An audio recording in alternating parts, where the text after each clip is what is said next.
Chapter 17. Elijah was a prophet from Tishbe in Gilead.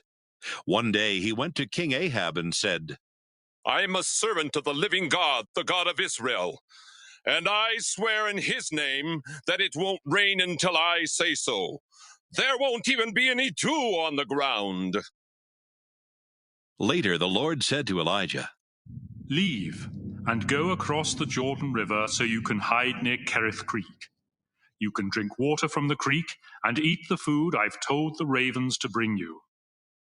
Elijah obeyed the Lord and went to live near Kerith Creek. Ravens brought him bread and meat twice a day, and he drank water from the creek. But after a while it dried up because there was no rain. The Lord told Elijah, Go to the town of Zarephath in Sidon and live there. I've told a widow in that town to give you food. When Elijah came near the town gate of Zarephath, he saw a widow gathering sticks for a fire. Would you please bring me a cup of water? He asked. As she left to get it, he asked, Would you also please bring me a piece of bread? The widow answered, In the name of the living Lord your God, I swear that I don't have any bread. All I have is a handful of flour and a little olive oil. I'm on my way home now with these few sticks to cook what I have for my son and me. After that, we will starve to death.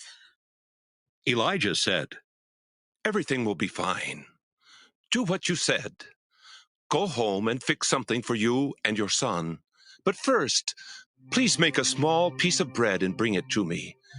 The Lord God of Israel has promised that your jar of flour won't run out and your bottle of oil won't dry up before he sends rain for the crops. The widow went home and did exactly what Elijah had told her.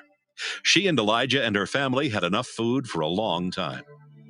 The Lord kept the promise that his prophet Elijah had made, and she did not run out of flour or oil. Several days later, the son of the woman who owned the house got sick, and he kept getting worse until finally he died. The woman shouted at Elijah, What have I done to you? I thought you were God's prophet. Did you come here to cause the death of my son as a reminder that I've sinned against God?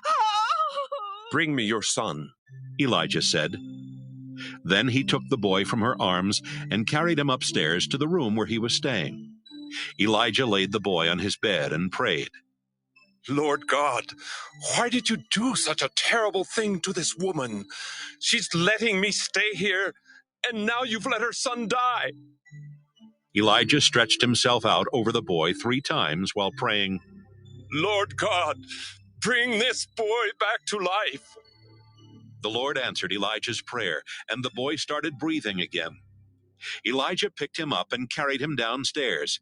He gave the boy to his mother and said, Look, your son is alive. You are God's prophet. The woman replied.